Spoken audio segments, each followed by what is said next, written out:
The big political story over the last 24 hours, Bernie Sanders has suspended his 2020 Democratic presidential campaign. There's just so much to talk about. And I've received hundreds of messages since yesterday about this, emails, tweets, all sorts of other messages, Instagram. And so I want to go through this in sections. I want to make sure we cover everything. I want to make sure we sort of turn over every stone that needs to be turned over in thinking about this and going forward. And so we're going to talk about Bernie's decision itself and whether it made sense. We'll talk about what exactly happened in the campaign that at one point seemed to be going so well. We'll talk about what this means for the progressive movement and for the future of who the individuals are that may be leading that movement. We'll talk eventually. We also have to talk about what this means for November of 2020. So we're going to get to all of those things. Now, my concerns from the messages I've received are centered around, I guess, generally that a lot of these different issues I mentioned are being mixed up. For example, there are people mixing up questions about the future of the movement with November of 2020, when there is overlap, but really there are different decisions and different considerations to be made there. And it's leading to some unclear thinking and people that I think are not thinking in the clearest terms about this. And I want to make sure that if nothing else, we can disagree about where we end up, but let's make sure we have all of the facts and that we're thinking clearly and discreetly about all of these issues. If we come to different conclusions, that's fine. I have no problem. We're adults. But let's think through the different elements of this. First of all, here is Bernie himself saying it yesterday that he is suspending his campaign. I wish I could give you better news, but I think you know the truth. And that is that we are now some 300 delegates behind Vice President Biden, and the path toward victory is virtually impossible. So while we are winning the ideological battle, and while we are winning the support of so many young people and working people throughout the country, I have concluded that this battle for the Democratic nomination will not be successful. And so today, I am announcing the suspension of my campaign. So, first of all, was this the correct decision for Bernie Sanders to make? The answer is yes. Now, Bernie talks about the math, and he says that he has no path to the nomination. It's important to understand that it's been weeks since the numbers changed. So if the numbers yesterday show no path to the nomination, he also had no path weeks ago when we outlined that, and still many people were reacting very emotionally and sort of resisting that. After Super Tuesday, Bernie's shot was diminished to about a 1% shot. After the March 10th states voted, he had about a 0.5% chance. After March 17th, it was smaller than a 0.1% chance, and that has not since changed. So Bernie's decision is the right one. Bernie's decision is backed by the math, and there's no question about that whatsoever.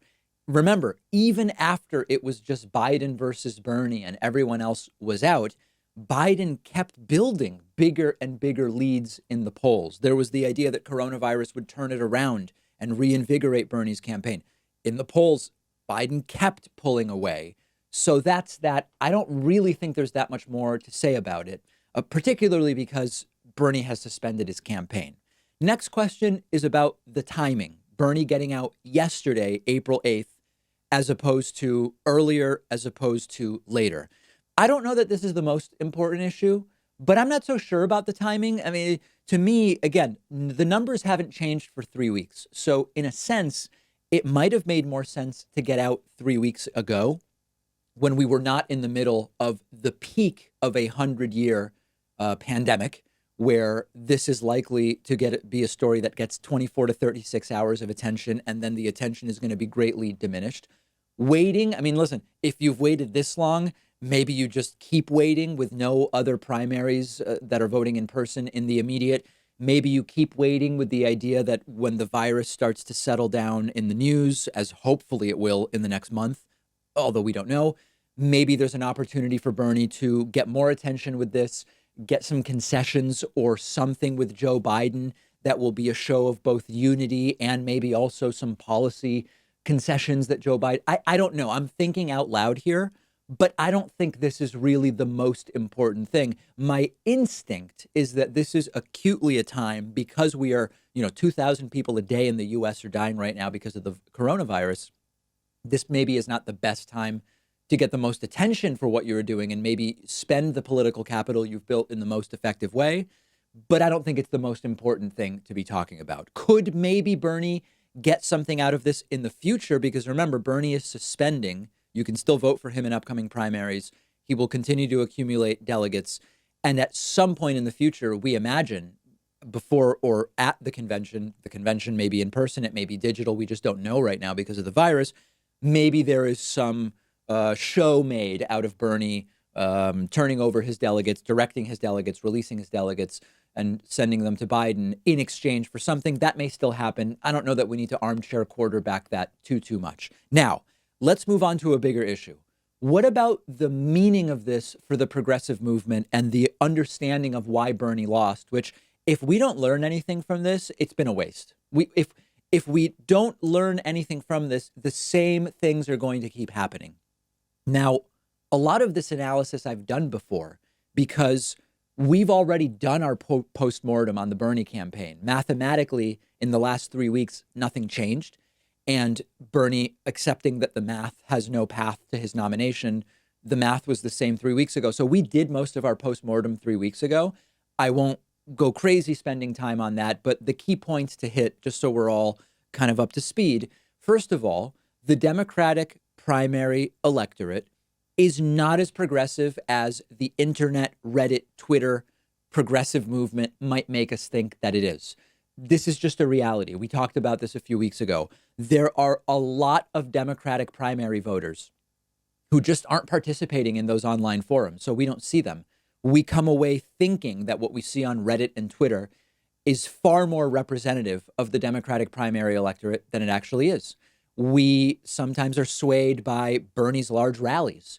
Just because people are able to gather larger rallies doesn't necessarily mean they're going to gather more voters when it actually becomes time to vote.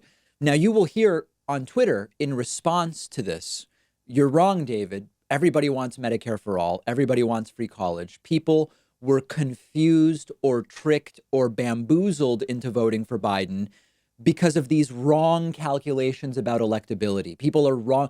The theme online is, in the online left, it's Bernie is the guy with the popular policies, but people wrongly thought Biden was more electable, so they voted for Biden.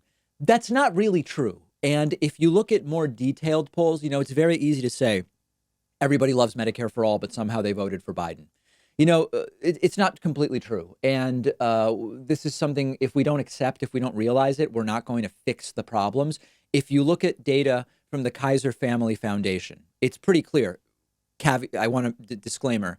Kaiser Family Foundation has nothing to do with Kaiser Permanente, the insurance company. Sometimes when I mention the KFF, people say, David, you're touting industry talking points. No, the Kaiser Family Foundation, you can look up, Google it. It's widely documented. It shares the word Kaiser. It has nothing to do with the insurance company, Kaiser Permanente.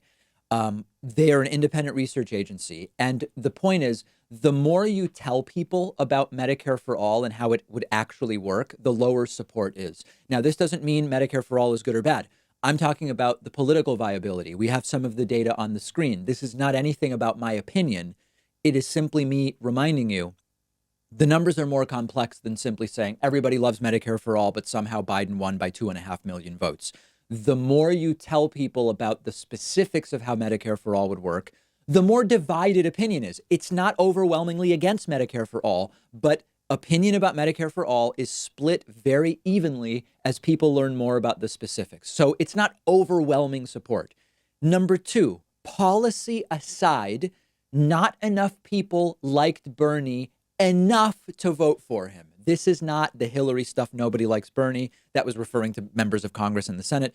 What I'm talking about is there are lots of people who I'm sure find Bernie's policies fine, but they didn't like him or his campaign enough to get them over the hump casting a ballot for Bernie Sanders.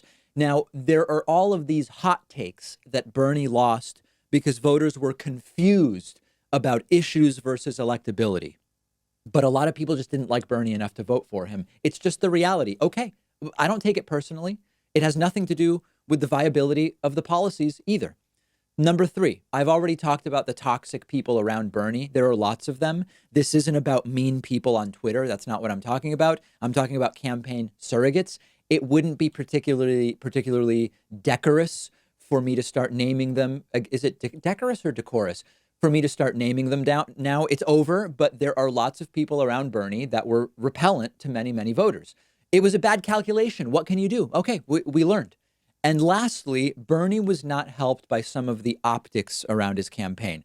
The Democratic Socialist label didn't help. I said this 5 years ago, and there are now more and more leftist folks who are coming around to this. It just didn't help. Thinking about it's not anything personal about Bernie necessarily, but the Dem socialist language, the language of revolution. Most Democrats don't want revolution. They want to fix the system. And even, this is so minor, but like when Bernie praised Cuba's literacy program and then doubled down on it, I get it. Just because Cuba did something doesn't mean that Fidel Castro is good, but it just didn't help Bernie. None of this stuff helped Bernie Sanders. Altogether, many factors. So then we get to, does this say anything about the future of the progressive movement more broadly? I think the answer is not necessarily. It depends on the choices that we make. I've said before, the movement to succeed is going to be need to be led by someone who shares Bernie's fundamental values, but has better optics, better framing, better language, and a less toxic supporting cast around them. There's plenty of time to figure that out. We don't want to take too much time because we want to make progress and win, but there's plenty of time to figure that out. But in the immediate, in the midst of a 100-year pandemic, during which the president we have is an incompetent, weaponized buffoon, we've got to deal with the general election. This is not trivial. This is not academic. And this is where the black-white hot takes are just exploding on the internet, probably to the detriment of the movement bigger picture, because everybody is claiming to have the perspective that informs what every Bernie supporter should do in November. You've got the never Biden people. You've got the Bernie or bust people, which are not necessarily the same as the never Biden people. You have the reluctant sort of Trump's better than Biden, but I hate him anyway people. Here's my suggestion. Let's stop. Let's be adults here, and I'll explain to you what I mean by that. Bernie supporters have a limited number of options. There's not an unlimited number of paths forward, and those are: you vote for Biden, you vote for Trump, you don't vote at all, you write Bernie in, I'm talking in November now, you write someone else in, or you vote for a third party candidate. These are all different actions, but in practical terms, any of these actions other than voting Biden is an action that gets Trump one vote closer to re-election. That's not a value judgment. I'm not saying it's good or bad. We'll get to the values in a moment. But any decision other than a vote for Biden is a vote or a non-vote that helps Donald Trump. Now, in blue states where Biden will win, maybe in practice, it matters less what you do in terms of helping Trump. But at the national level, all choices other than voting Biden are a vote that helps Trump get closer to re-election. Now, people may have different reasons for choosing these options. So as an example, you might be a Bernie supporter and you might choose to vote for Trump because you actually prefer Trump to Biden. Like on policy, I guess it's conceivable. You could look at the policy and you could look at everything about them, the people around them, cabinets that they would, okay. And you say, I prefer Trump to Biden. That's one reason someone might vote for Trump over Biden. You might be a Bernie supporter and you might vote for Trump because you see Trump's reelection as accelerationist compared to a Biden win. And now accelerationism is the idea that you should accelerate capitalism because it will speed up its eventual failure, which will bring about the destruction of capitalism. That's an idea. You might choose any of these options other than voting Biden because you want to teach the DNC a lesson, and you see not voting for Biden as teaching the DNC a lesson that, your vote is not a blank check. So here's where I come down on this. I cannot in good conscience take any action that will make Trump's reelection more likely. It's very simple for me. I believe that Trump is that bad. I believe the coronavirus epidemic has been sort of the straw that broke the camel's back, or the cherry on top, or whatever metaphor you want to use, that proves beyond any doubt how weaponized Trump's ignorance and personality disorders and bad ideas and a cast of supporters and staffers are. This is not vote blue no matter who for me. I have a video about this on YouTube you can check out. I've looked at the options and I am choosing Biden over Trump because he's better. Okay. Yesterday on Twitter, our friend Kyle Kulinski responded to journalist Mehdi Hassan's tweet about the lesser of two evils. And Kyle said, okay, white nationalist Richard Spencer versus white nationalist David Duke. Who y'all got? And I responded, half joking but half serious, I guess David Duke. He seems more frail, and his supporters aren't as good at using the internet to spread their white nationalism. The point here is I believe in harm reduction. I reject the idea that accelerationism will succeed at toppling the system. When you look at history, you see that the big progressive advances, which were, in the last 100 and so years, the 1910 to 1920 progressive era, the New Deal era, and the civil rights era, those were not revolution, break the system and build it back up, burn it down and start over. Those were advances working within the system and improving the system. Now, there is another group that is talking about, Biden needs to earn my vote. The DNC needs to earn my vote. They need to come and get me. And unless they come and get me, unless they make overtures and come and get me, they don't deserve my vote. Another debate is it Bernie who needs to convince his supporters to vote for Biden, or is it Biden who needs to convince Bernie's supporters to vote for Biden? This entire thing is childish to me. This idea of who comes and gets me specifically strikes me as both childish and completely irrelevant. I don't care about these people as people. I don't deify politicians. I've expressed before, the deification of Bernie or Tulsi or Andrew Yang or Trump. It's all cultish. And I just don't think these are people that should be deified or revered in this way. They're just people. They're just people. They are flawed people. We don't agree with everything in their platforms, period. I don't care about the cults of personality around them. I don't care about them coming to get my vote. I'm not signing a blank check. I look at policy and Biden is better. I'm not arrogant enough to say Biden's got to come get my vote. I've looked at Biden versus Trump on healthcare. Biden's better. Is Biden the best? No, Biden's better. I've looked at Biden versus Trump on taxes. Biden's better. I've looked at Biden versus Trump on selecting judges. Biden's better. I've looked at them on the environment. I've looked at them on diplomacy. I've looked at just about every issue, and Biden is better. I'm a big boy. I don't need Biden to come kowtow to me or do anything like that to get my vote. I've done the analysis on my own, and I know what the right decision is here. I'm not going to attack people who are going to go a different path than I'm going. I can only control what I do and communicate it to you, and everybody's got to make their own decisions. I'm not going to do ad hominems of people choosing a different path than me or anything like that. Trump gets another 4 years. I'll do what I can to minimize the damage.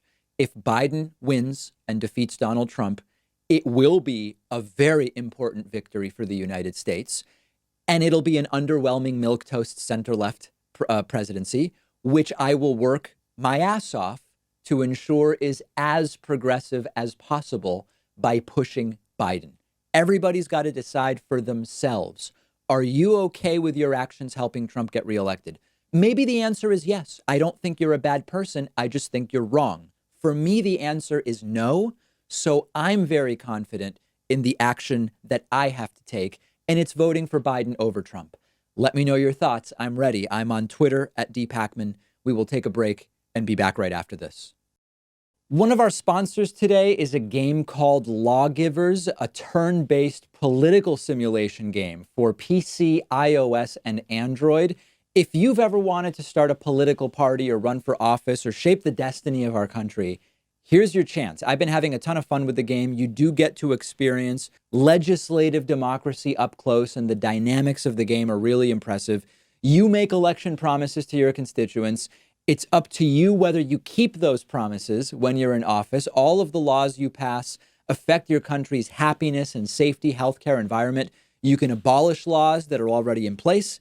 You can ratify the Constitution. You decide if you want the government to be a healthy democracy or authoritarian tyranny. You can be corrupt and take bribes. Political assassinations are part of the game. It's nuts, actually.